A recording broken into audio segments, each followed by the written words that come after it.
Obrigada, Cíntia, pela falar que foi boa. Foi boa a aula das 10 pragas. Por favor, não crie expectativas para essa aula, porque é muito difícil falar sobre leis, um contexto que a gente está, não é? Um contexto muito humanista. E falando de mim mesma, às vezes eu me escandalizo com a justiça de Deus. A gente quer ser mais justo que Deus, às vezes, né? Então, eu vou concluir, eu vou falar de Êxodos no capítulo 21, do 26 ao 36, para terminar, finalizar, e vou entrar no capítulo 22, do 1 ao 15, se possível, se a gente conseguir, tá bom? E aí, eu queria... Pode passar, por favor, o slide? Eu queria dar para vocês mais ou menos uma ideia do propósito das leis, né? E principalmente dessas aqui que a gente vai falar, de leis de propriedade, de leis contra a violência. Então, eu acredito que o propósito das leis é revelar o caráter justo de Deus, ensinar o convívio justo em sociedade e criar uma nação justa. E aí, às vezes, a gente fica pensando, quando a gente lê as leis, eu, falando por mim mesma, muitas vezes, na minha leitura bíblica, eu passo muito rápido por essas coisas. Eu não dou. São duas coisas que eu passo bem rápido. É lei e genealogia. Eu estou lendo Esdras e Neemias, e aquela lista de pessoas que voltaram do exílio, eu fico lá passando rápido. Só que aí, Esdras e Neemias, eu fui ver, eu falei, nossa, vou dar uma atenção para esse negócio aqui. Aí fui dar uma atenção, eu vi que os números ali se diferem, eles têm uma certa diferença. Eu agora comecei a estudar. Por que é essa diferença? Então, eu vou descobrir por que tem essa diferença. Mas eu não teria percebido, se eu não tivesse olhado com atenção. Tá? Então, a gente vai passar por aqui e tentar extrair daí o que essas leis falam com a gente hoje. E aí a pergunta para o final, para a gente tentar responder juntos, é por que Deus quer revelar esse caráter justo dele? Por que ele quer ensinar a gente a viver numa sociedade justa, a gente criar essa sociedade justa, porque parte da gente, e por que ele quer uma nação justa? Porque ele quer criar uma nação justa. Tá bom? Então, pode passar o slide? Vamos ler. Talvez está pequeno para vocês, né? Se alguém feriu o seu escravo, isso aí é o capítulo 21, do 26 a 36, tá? No 26. Se alguém feriu o seu escravo ou sua escrava no olho e o cegar, terá que libertar o escravo como compensação pelo olho. Se quebrar um dente de um escravo ou de uma escrava, terá que liberar o escravo como compensação do dente. Se um boi chifrar um homem ou uma mulher, causando-lhe a morte, o boi terá que ser apedrejado até a morte, e a sua carne não poderá ser comida, mas o dono do boi será absolvido. Se, todavia, o boi costumava chifrar o dono, ainda que alertado, não manteve preso, e o boi matar um homem ou uma mulher, o boi será apedrejado e o dono também terá que ser morto. Que barulho é esse? Tá. Tá. O Gasparzinho. Então, caso, porém, lhe pedirem um pagamento, poderá resgatar a sua vida pagando o que for exigido. Esta sentença também se aplica no caso de um boi chifrar um menino ou uma menina, crianças, né? Se o boi chifrar um escravo ou escrava, o dono do animal terá que pagar 360 gramas de prata ao dono do escravo, e o boi será apedrejado. Então, você vê aqui que antes de chegar na sentença de morte, tem outras formas, né? Deus não colocou, morre, ferir alguém já morre, não. Ele dá um passo a passo para você seguir, para que essa sentença não seja a primeira sentença de morte. Então, você vê aqui uma compaixão de Deus, né? De não trazer a sentença de morte como a principal sentença e a definitiva, a única. E uma coisa que eu gostei de perceber é que, muito tempo atrás, as crianças não tinham o valor que elas têm hoje. Né? Então, tem algumas mulheres, crianças, às vezes elas não são nem citadas, porque elas não têm esse valor, não tinham para a sociedade, que era uma sociedade braçal, de trabalho, de guerra. Eles não tinham esse valor social. Então, eles não são citados muitas vezes, só que eles são citados aqui. Então, você já vê aqui Deus protegendo as crianças. Deus protegendo as crianças da violência, Deus protegendo as crianças. Então, você já vê aqui esse cuidado. E eu achei muito importante listar isso. E aí, a gente vai ver lá mais para frente, por que Deus ele foi tão criterioso com essa nação, ele foi tão... eu vou chamar essa nação para mim, porque eu vou fazer essa nação justa. Porque a nação de Israel, ela era parecida com todas as outras. Ela vivia da mesma forma que as outras viviam. Mas ele chama essa nação para si e para separar e para fazer ela justa. Então, a gente vê aqui, né? O caso de você pede uma propriedade de alguém e você não tem cuidado, você tem que pagar. E eu acho muito importante essa responsabilidade que Deus está criando aqui para o povo. Você tem que ser responsável pelo aquilo que você tem. Você tem que ser responsável pelo que você pede. Então, mais lá para frente você vê esses pedidos. Então, você vê aqui, então, o cuidado, né, com a criança, o cuidado com a mulher, porque a mulher é citada também, homem e mulher. A mulher é citada também, né, se acontecer alguma coisa com ela, se alguém ferir, ela vai ser também justificada. Como ele fala? Justificada? Não, não é. Injustiçada. Justiçada. Justiçada, não injustiçada, ao contrário. Então, você vê aqui esse cuidado que Deus tem, né? Então, quando a gente vai ler as leis, a gente vê uma separação de leis que Deus está fazendo. Ó, lei para isso, lei para aquilo outro, para que as coisas sejam ordenadas. Caiu, né? Ficou mais baixo que eu. Para que as coisas sejam ordenadas, que não seja uma doideira como era antes, entendeu? Então, a gente vê nesse processo Deus pegando uma nação que vivia debaixo de um juízo de uma nação totalmente devassa, de uma nação que adorava vários deuses, que eles acreditavam em vários deuses, e ele está pegando essa nação, peraí, eu vou dar uma limpada aí, uma reciclada, um detox, porque vocês viveram muito tempo debaixo disso aqui, muito tempo debaixo da injustiça, muito tempo debaixo desse bacanal. Agora eu vou limpar vocês, porque eu tenho um propósito para vocês. E aí ele está fazendo isso aqui. Então, nesse versículo, do versículo 26 ao 36, eles ainda estão falando sobre as leis acerca da violência que a Cíntia tratou na vez passada, na aula passada. E aí é essencial a gente entender isso, né? Que a lei de Deus, ela é exatamente o que está escrito aqui, a gente não segue. Não porque a gente não precisa dela, mas porque o nosso país já tem essas leis. Então, essa lei como está aqui, a gente não precisa. Mas o motivo principal e o mais poderoso é que a gente não precisa mais dessa lei, porque em Cristo a lei foi implantada no nosso coração.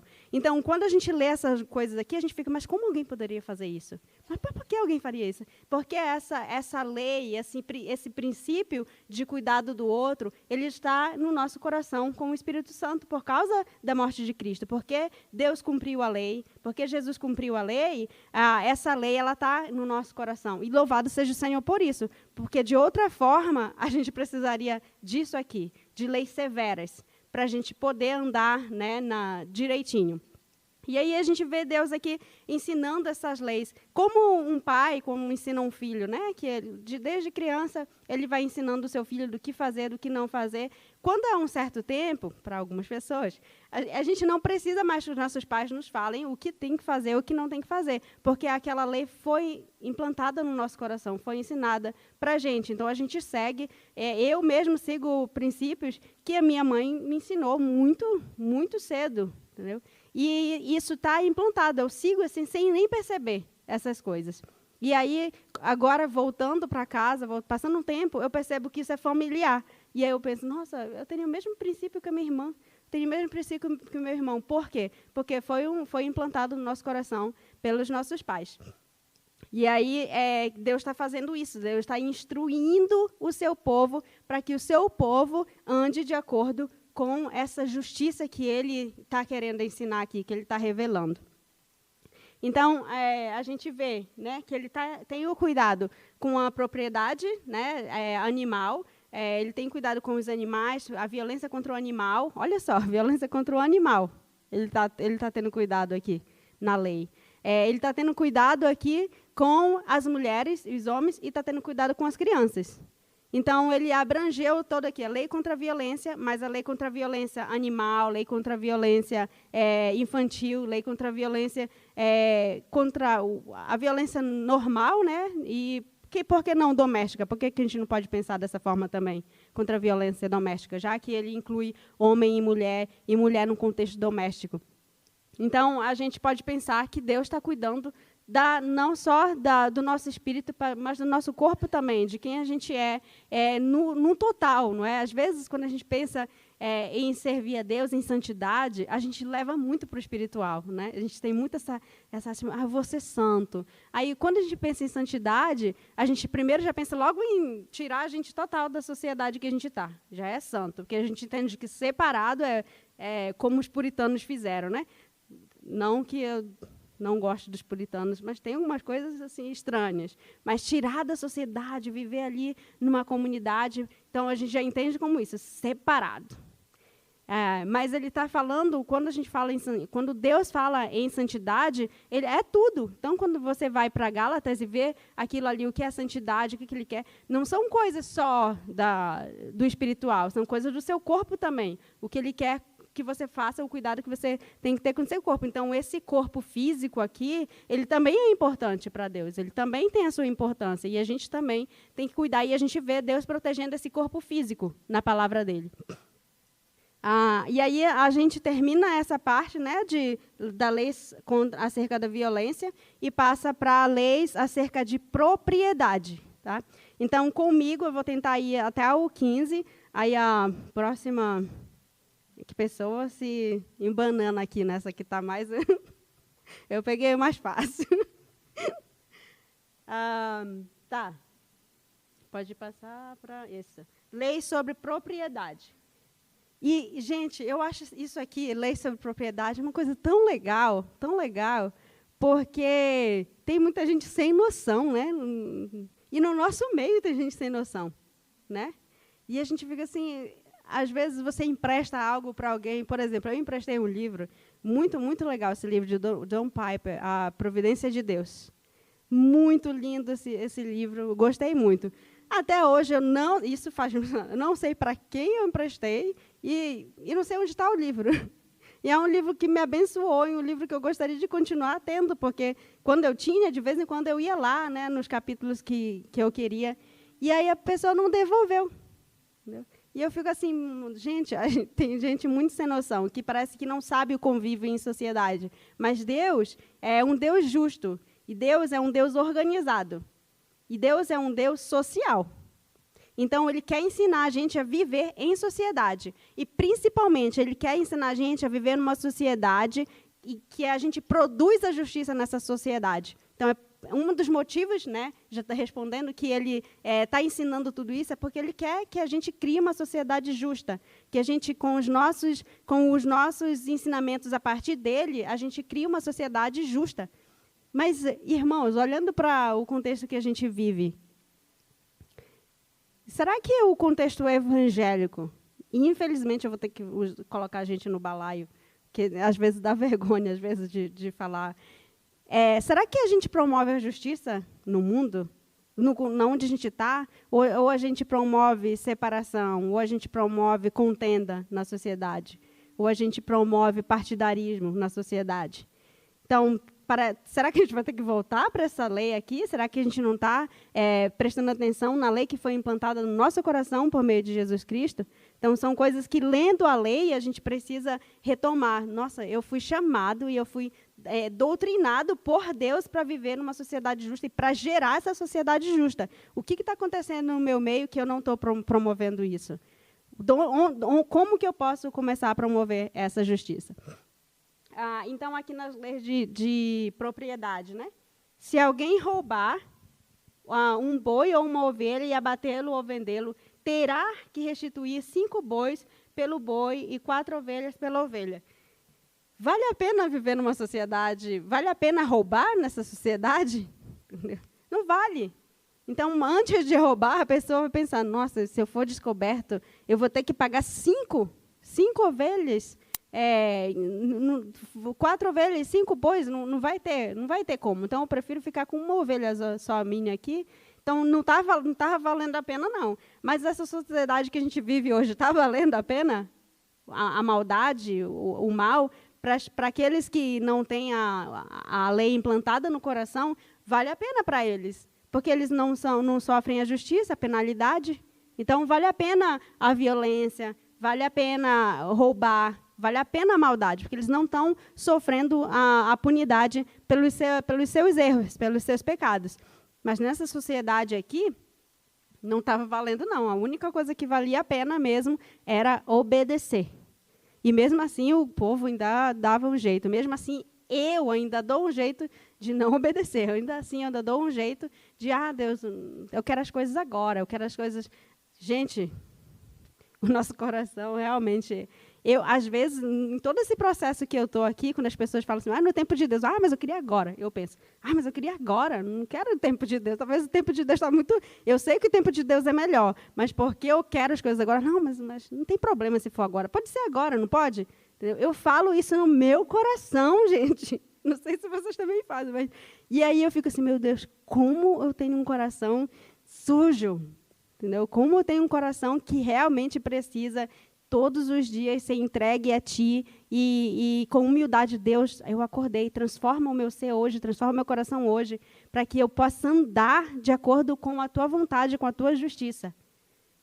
Então, se a gente que tem a lei implantada no nosso coração, a gente faz essas coisas, imagina uma nação que não tem, que não conhece e que não quer, né, ser justa. Então, ele coloca aqui o preço, né, do roubo. Se você roubou, você vai ter que restituir isso aqui, né? Se o ladrão que for pego arrombando for ferido e morrer, quem o feriu não será culpado de homicídio. Isso aqui, né? No Brasil não é assim, né? Mas lá nos Estados Unidos e alguns estados dos Estados Unidos, principalmente no Texas, acho que vocês sabem, entrou na minha casa, pay. É a proteção até da propriedade privada. A invasão de propriedade privada lá é muito sério. É muito sério. Então, mas aqui não, no Brasil a gente não tem. Mas lá no Antigo Testamento, lá com o povo de Israel, essa lei ela existia. Só que ela tem uma cláusula. Mas se isso acontecer depois do nascer do sol, quando ele fala aqui depois do nascer do sol, é de dia. Se isso acontecer de dia, será culpado de homicídio. Um ladrão terá que restituir o que roubou, mas se não tiver nada, será vendido para pagar o roubo.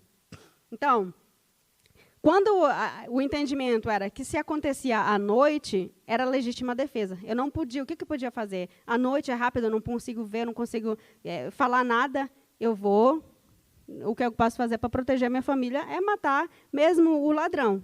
Mas aí, quando acontece de dia, o contexto aqui é que talvez eles soubessem, eles sabem o que, eles estão vendo o que é. De dia, eles estão atentos, eles não estão descansando, eles não estão desprotegidos, eles estão atentos.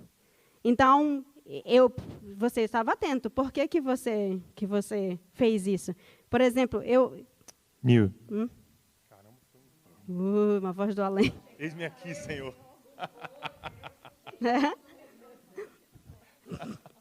Não, é que a Lu comentou aqui, e é interessante perceber aqui que a gente vem falando, né, dessa saída do povo de uma situação de escravidão, né, e agora eles começam a se tornar pessoas, né, não indivíduos, como a gente fala hoje, mas eles têm nome, eles têm rosto, eles são alguém, né? Isso é muito importante perceber nisso, porque, por exemplo, quando a gente começa a ler aqui, a gente vai vendo que é muito isso assim, você tem a sua responsabilidade. Uhum. Se acontecer tal coisa com você vai ter que... Não existe esse negócio de, Ah, mas é porque... Não, foi você que foi feito, foi identificado que foi você, né?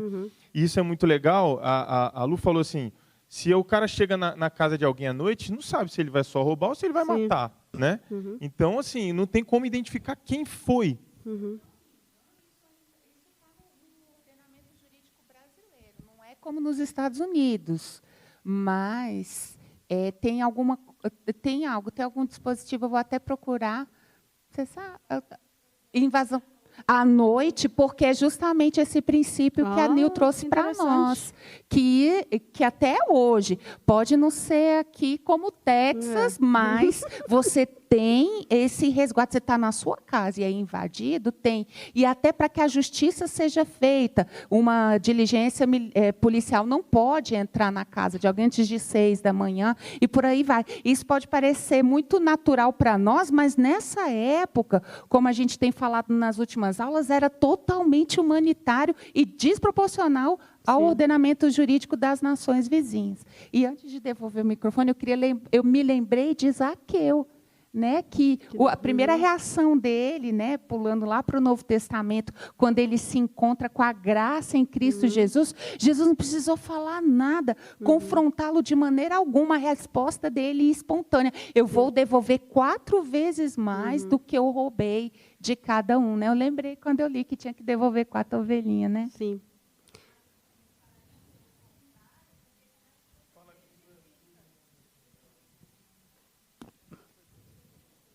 Nesse contexto também pode ser o contrário, porque como é que você identifica e pune alguém que entrou na sua casa à noite? Não tinha poste, não tinha luz. Então, o que acontece de manhã é muito claro, muito objetivo. Você sabe quem foi. À noite, não. Então, no contexto de gravidade, né, seria mais grave à noite, mas mais fácil identificável pela manhã. Sim. Então, pelo dia, eu podia reportar isso, né? Porque mais para lá a gente vai ver que existe esses juízes lá que vão receber, existe um julgamento lá, que vão ouvir as causas, as demandas do povo, né? Mas se isso fosse feito de noite, eu não tinha como trazer esse testemunho, não tinha como provar quem foi. Mas de dia, não, foi essa pessoa, eu vi, tarará. Então, a gente vê isso aqui acontecendo, né? E, então, eu queria voltar aqui, né, para o que a Lu e o Gustavo falaram, que eles viviam na escravidão, né, e eles foram tirados da escravidão. E aí ele fala assim, se você roubar, você vai voltar para um tipo de escravidão. Então, vocês vão experienciar de novo a escravidão se você roubar. E aí, às vezes, a gente fala assim, porque Deus ele promove a escravidão, ele promove... Gente, isso aqui é justiça. Se você lesou e você não tem como pagar, você vai pagar de alguma forma. Porque ele está querendo criar aqui, ele está criando uma sociedade justa. Será que alguém chegou a esse ponto? Não sabemos. Talvez a gente não tenha a descrição aqui de que alguém chegou a esse ponto de se tornar escravo. Mas a gente pode acreditar que sim, porque haviam muitos escravos que pagavam pelas suas dívidas, mas talvez poderiam ter escravos que também pagavam pelo roubo. Então, existe essa possibilidade. Entendeu? Porque ele foi extremo, então ninguém ia arriscar. A gente arrisca. A gente, que tem o Espírito Santo de Deus, a gente arrisca. Imagina uma sociedade que viveu anos debaixo de uma outra sociedade injusta, de uma outra sociedade pecaminosa, que o seu líder matou um egípcio e que depois isso foi jogado na cara dele. Então, eles estavam acostumados com a injustiça. Eles já estavam acostumados, isso já fazia parte de quem eles foram acostumados lá a ser, né? E aí Deus está aqui fazendo, não, bora limpar isso, bora ajeitar isso, porque vocês vão ser a nação justa que eu vou usar para espalhar a minha justiça. Então, é isso que Deus está fazendo aqui, né? Então, é porque a gente é muito humanista. Às vezes, eu fico assim, meu Deus, a gente é muito humanista. E esse humanismo, ele é muito doentio, porque a gente quer dizer que o humanismo ele é melhor que Deus, ele sabe julgar melhor que Deus, ele é mais justo que Deus. Quando a gente começa, nossa, mas isso é muito pesado. Você quer dizer que você é mais justo que Deus, de que a sua justiça ela é mais justa que a justiça de Deus? Então, o humanismo ele é muito perigoso.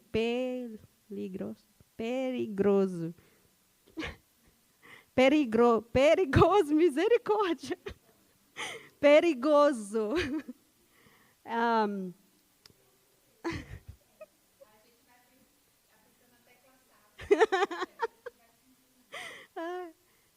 Às vezes é difícil para mim, principalmente de manhã.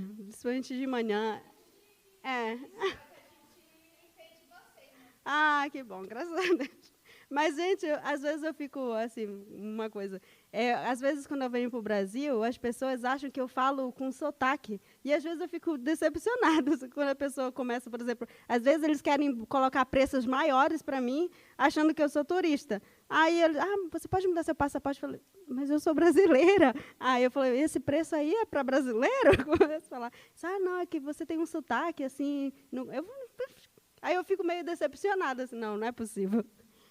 Mas, voltando para cá, se o que foi roubado foi encontrado vivo e em seu poder, seja boi, seja jumento, seja ovelha, ele deverá restituí-lo em dobro. Tá? Então, nesse caso, ele teria que restituir se foi encontrado vivo. Pode passar, por favor? Se alguém levar o seu rebanho para pastar num campo ou numa vinha e soltá-lo de modo que venha pastar no campo do outro homem, fará restituição com o melhor do seu campo ou da sua vinha. Tem umas coisas aqui, que eu acho que a gente entende, talvez, porque acho que eu não sei quanto a sociedade, aqui em Brasília, as pessoas têm noção do que é campo, dessa vida no campo, né? Mas quando a gente vive no campo, eu vivi no interior, então essa parte aqui de animal, de cuidado de roça, ela faz todo sentido para mim. Mas talvez pode não fazer para um outro, né? E uma coisa assim que sempre dava briga na família era quando as galinhas do outro terreiro vinham comer na nossa, né? E sempre dava briga. E, às vezes, a minha mãe tem 9 filhos, e, às vezes, um desses 9 filhos pegava o pintinho lá da outra família para ficar lá, talvez, para comer. Então, isso acontecia muito, porque eram terrenos meio que compartilhados, não tinha cerca, ou a cerca era baixa. Então, esse contexto aqui, eu entendo, falo, nossa, se a gente tivesse esse entendimento aqui da lei, a gente teria que pagar por isso, né? Porque a gente ali estava roubando um maracujazinho, uma galinha, e hoje isso acontece com minha mãe, porque ela é mais velha, ela não consegue ter galinha em casa, porque os vizinhos roubam, ou quando a galinha vai para o outro quintal, eles colocam mesmo, pega e mata, e talvez só manda o caldo para a mamãe. Mas isso acontece muito nesse contexto de roça. Então, ele fala assim, que a gente tem que restituir o que foi comido pelo animal. Né? Então, chegou lá, comeu uma mandioca, o porco invadiu e comeu a mandioca, que isso é bem comum, né, nesse contexto de roça, você tem que restituir a mandioca, porque essa mandioca, lá no Pará, ela produz a farinha, ela produz a tapioca, ela produz o tucupi, ela produz praticamente tudo da culinária paraense, vem da mandioca. Então, ela é importante, você tem que restituir. Se um fogo se espalhar e alcançar os espinheiros e queimar os feixes colhidos, ou o trigo plantado, ou até a lavoura toda, aquele que iniciou o incêndio restituirá o prejuízo. Então, a gente tem muito essa questão da restituição, né? E isso é bom, porque a gente não chega lá para o extremo da lei, não, tem que perder uma mão, tem que morrer. Não, eu vou restituir você. Se eu não puder, aí a gente vai para uma cláusula a mais. Se alguém entregar ao seu próximo prata ou bens para serem guardados, e estes forem roubados da casa deste, o ladrão, se for encontrado, terá que restituí-lo em dobro. Aí, mais uma cláusula para isso aqui. Pode passar, por favor? Veja. Mas, se o ladrão não for encontrado, o dono da casa terá que comparecer perante os juízes para que se determine se ele não lançou mão dos bens do outro. Isso é muito atual, gente, não é? Não é uma coisa que acontece na sociedade, de vou pedir alguma coisa emprestado, vou surrupiar, né, que fala, vou surrupiar e vai ficar por isso mesmo. Não, aqui a gente já tinha uma lei para isso. Não, se você estava tomando conta, se você pegou emprestado, se você estava tomando conta, você está debaixo da sua responsabilidade. Roubou? Ok, prove que roubou. Se não, você vai ter que provar que não foi você que pegou. Isso aqui é possível de acontecer, gente? É possível as pessoas hoje em dia pegarem alguma coisa emprestado, ou eu vou viajar. Você pode, nos Estados Unidos ou em outros lugares, é muito comum você dar uma cópia da chave da sua casa para uma outra pessoa. Para que, se acontecer alguma coisa, essa pessoa mais próxima pode ir lá. Só se acontecer alguma coisa. Eu não posso ir lá, vou ver o que tem na geladeira do meu vizinho. Não, é só mesmo se acontecer alguma coisa, de incêndio, de vazamento, de gás, de alguma coisa assim, eu posso ir lá. Ou se a polícia vem, esse vizinho ele vai como que está responsável. Se isso acontecesse aqui no Brasil, eu acho que eu já vi algumas pessoas fazendo isso. Fica com a chave da minha casa para cuidar. São pessoas de muita confiança, muita confiança. Mas, em um contexto normal aqui, se eu dou a chave de casa para alguém em viagem, o que vocês acham que essa pessoa vai lá em casa e vai fazer?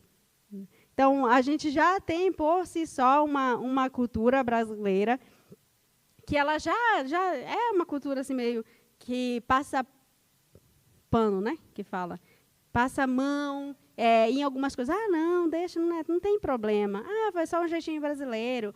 Foi só, não tem problema. É engraçado. Às vezes, a gente faz da injustiça piada da injustiça, né? Algumas vezes. Então, mas aqui ele já tinha, não. Se você fizer isso, você vai ter que restituir, né? Restituir em dobro. Então, se você pediu alguma coisa emprestada, ou se você estava responsável por alguma coisa, por exemplo, o que acontece no interior? Eu lembro que a gente ia meus pais levavam a gente para a igreja, a gente morava muito longe da igreja. E aí meu pai pedia o boi emprestado do vizinho para colocar na nossa carroça e levar a gente para a igreja. Então, meu pai ele era responsável por aquele boi. Se acontecesse alguma coisa, meu pai tinha que restituir aquele boi. Então, se você pediu um boi emprestado, ou se eu coloquei para você cuidar, você é o responsável por aquilo. Se alguém der ao seu próximo, seu jumento, né, esse caso que eu acabei de falar, ou boi ou ovelha, ou qualquer outro animal, para ser guardado, e o animal morrer, for ferido ou for levado, sem que ninguém o veja... Pode passar, por favor.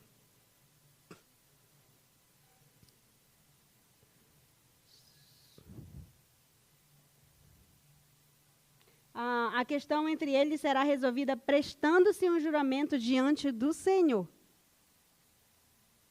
Olha só como o juramento diante do Senhor era importante. Então, existia uma causa que tinha que ser resolvida não com morte, não com levar para outros juízes, não com a restituição, né, mas com o juramento diante do Senhor de que um não lançou mão da propriedade do outro. O dono terá que aceitar isso e nenhuma restituição será exigida. Então, olha o temor do Senhor sendo inserido aqui no meio das leis, né? E aí a gente vê aqui um outro propósito da lei, que a lei é para que a gente criar no nosso coração o temor do Senhor. Entender que o Senhor é justo. Se a gente entende isso, a gente teme o Senhor.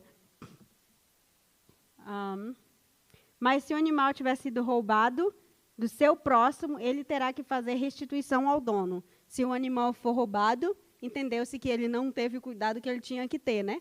Claro, com todas as... Se tiver sido despedaçado por um animal selvagem, né, ele trará como prova o que restou dele e não terá que fazer restituição. Então, foi uma fatalidade, não tive culpa. Foi destroçado, né, era comum os lobos virem destroçar as ovelhas, destroçar os animais de quintal, né? Então, isso era normal. Pode passar, por favor.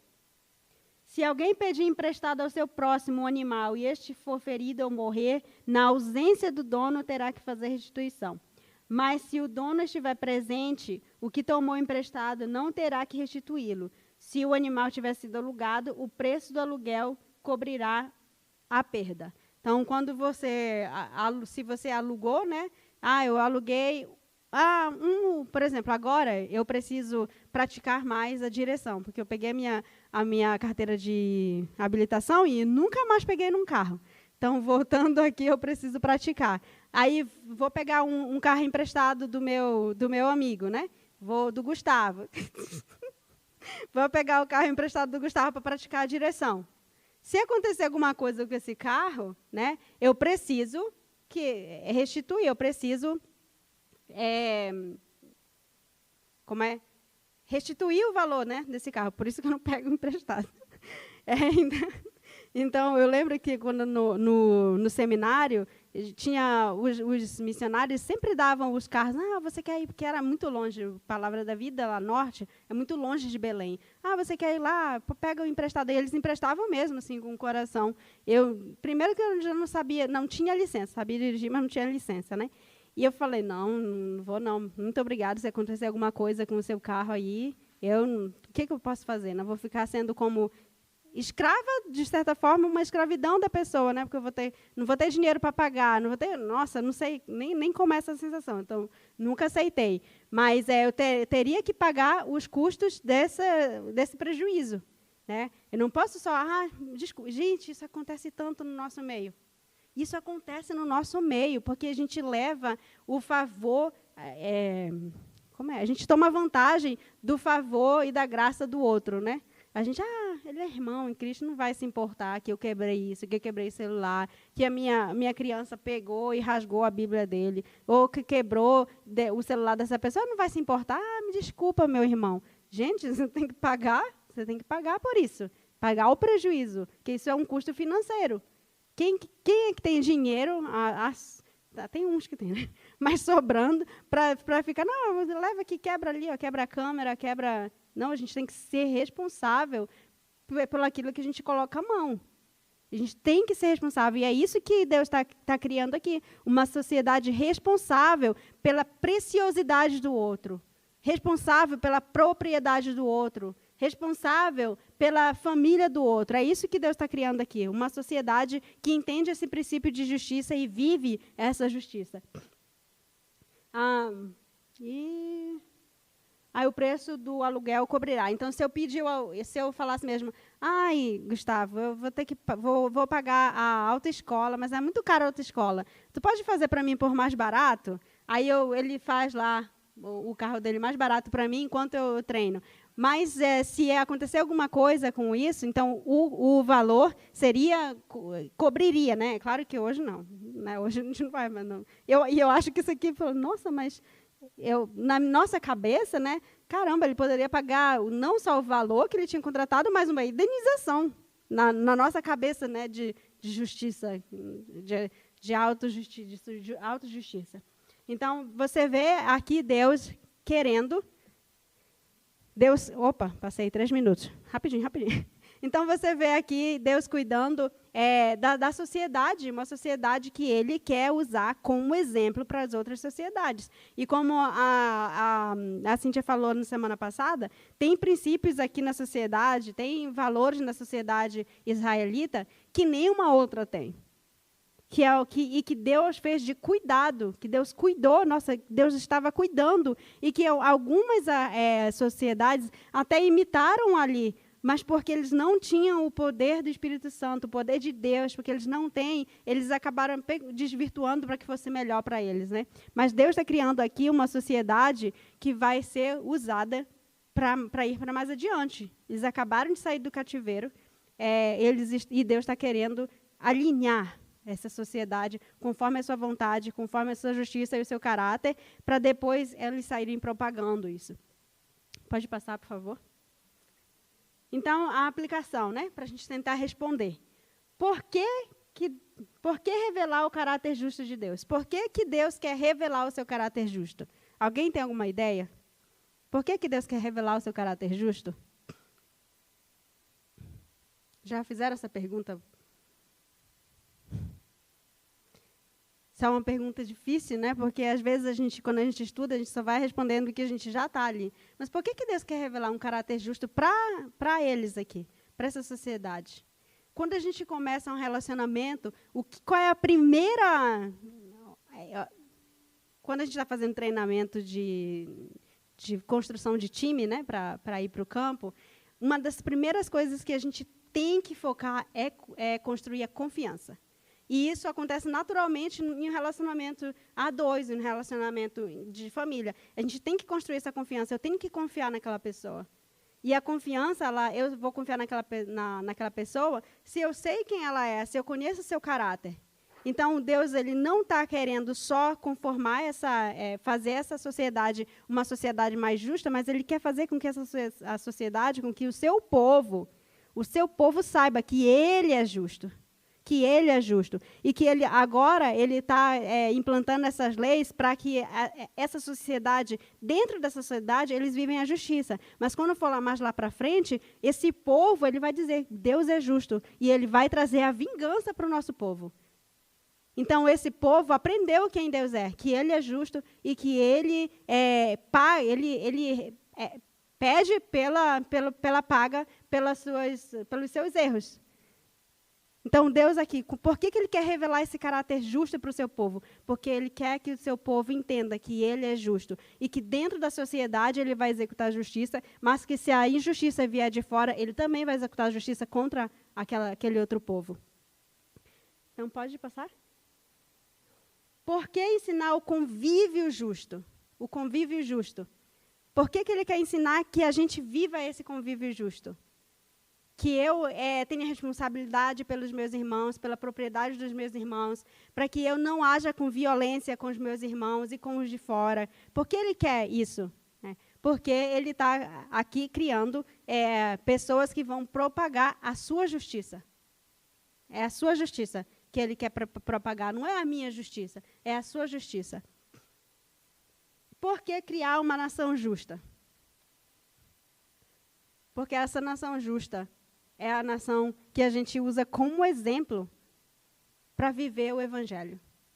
É essa nação. Quando a gente fala sobre casamento, o que é que a gente vai fazer com casamento? A gente recorre aos costumes dessa nação. Como é que essa nação fazia? E Deus usou essa nação para escrever a palavra dele. Gente, se Deus não pegasse essa nação e não tivesse moldado, como que a gente ia entender sobre santidade? Como é que a gente ia entender sobre justiça? Como que a gente ia entender sobre amor, sobre cuidado, sobre um ao outro, se Deus não tivesse conformado essa nação aqui para ser como Ele queria ser, para que depois a gente tivesse acesso a essa maravilhosa lei que se propaga também no Novo Testamento, mas que agora é cumprida em Jesus. Como que a gente ia dar algum valor se a nação que Ele escolheu nunca tivesse sido transformada por Ele? Que valor a gente ia dar? Que poder a gente ia pensar, não, mas que Deus poderoso é esse que está usando uma nação ímpia e que sempre foi ímpia, que nunca mudou? Então, quando Deus ele está aqui, Ele quer criar uma nação justa, é porque Ele quer dizer, olha, você viu, eu peguei essa nação, você viu que estragado que ela estava? E olha o que eu fiz com essa nação. E eu vou fazer isso com você também. Eu vou conformar você com a minha justiça.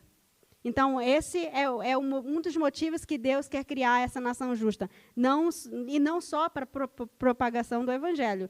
Eu só vou receber o Evangelho de uma pessoa que eu considero justa. De uma pessoa que eu considero digna de ser ouvida. E essa pessoa digna de ser ouvida, ela tem os seus critérios. E um delas é a justiça, que ela seja justa um com o outro e justificada. Então, esse é um dos motivos que Deus está criando essa nação justa. E é isso. Na próxima, a pessoa pega aí das leis civis e religiosas. Amém. Louvamos a Deus pela vida da Nil. Vamos orar por ela. Me ajudem, porque o meu Google foi capturado pelo meu marido. Quando Jesus diz, porque o diabo veio para matar, roubar e destruir, ou é roubar, matar e destruir? O ladrão veio para roubar, matar e destruir. Isso ficou ali latejando na minha mente, a importância A ordem com que Jesus posicionava as suas palavras, elas nunca foram à toa. Isso aqui eu estou pensando alto. Eu vou em casa, eu vou atrás do grego para ver o porquê. Só para ilustrar para vocês como a gente está num ambiente de escola bíblica. Quando Jesus está dando as últimas orientações aos seus discípulos, já nos últimos capítulos de João, ele diz assim no momento: vocês me chamam de mestre e senhor. E é verdade, porque eu, sendo senhor e mestre, vos dei o ensino. Isso nos traz um ensino superior que é, antes de ser o nosso mestre, ele é o nosso senhor. Então, quando ele fala, o ladrão vem senão para roubar, matar e destruir, meditem nisso à luz do que o Senhor nos entregou na aula de hoje. Sobre o roubar. Nós já passamos por esse ensino no mandamento do não furtarás. Quando começam as leis sobre violência, se fala sobre sequestrar pessoas. Quando nós estamos roubando no tempo, na intimidade, no espaço. E também quando estamos vendo com olhos displicentes o roubo acontecendo na nossa vida. Como se, é assim mesmo que tem. Não é. Coloquemos na presença do Senhor isso e peçamos ao Pai o discernimento que o Espírito Santo nos dá, pela profundidade da palavra que Ele nos tem entregue. Amém? Quantos estão felizes com a aula de hoje e querem orar pela Nil? Ainda bem que sua mamãe e Sofia chegaram, já é atrás delas mandar a polícia lá na casa delas.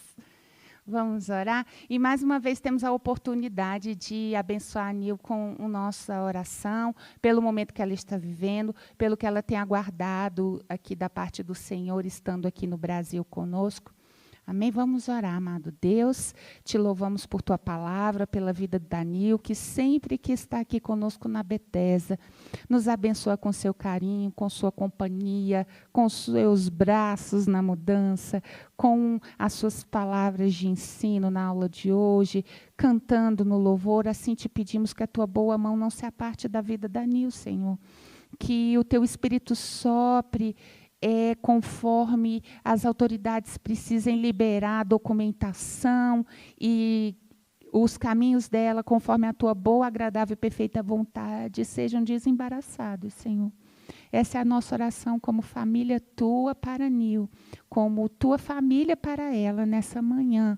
Em nome de Jesus, também nos ajuda a viver este ensino e de olharmos com os teus olhos para os nossos irmãos, tendo responsabilidade com a vida deles, com aquilo que o Senhor tem dado a eles. Que seja responsabilidade nossa manter assim o teu reino de justiça. Senhor, nos ajuda. Em nome de Jesus. Amém. Amém.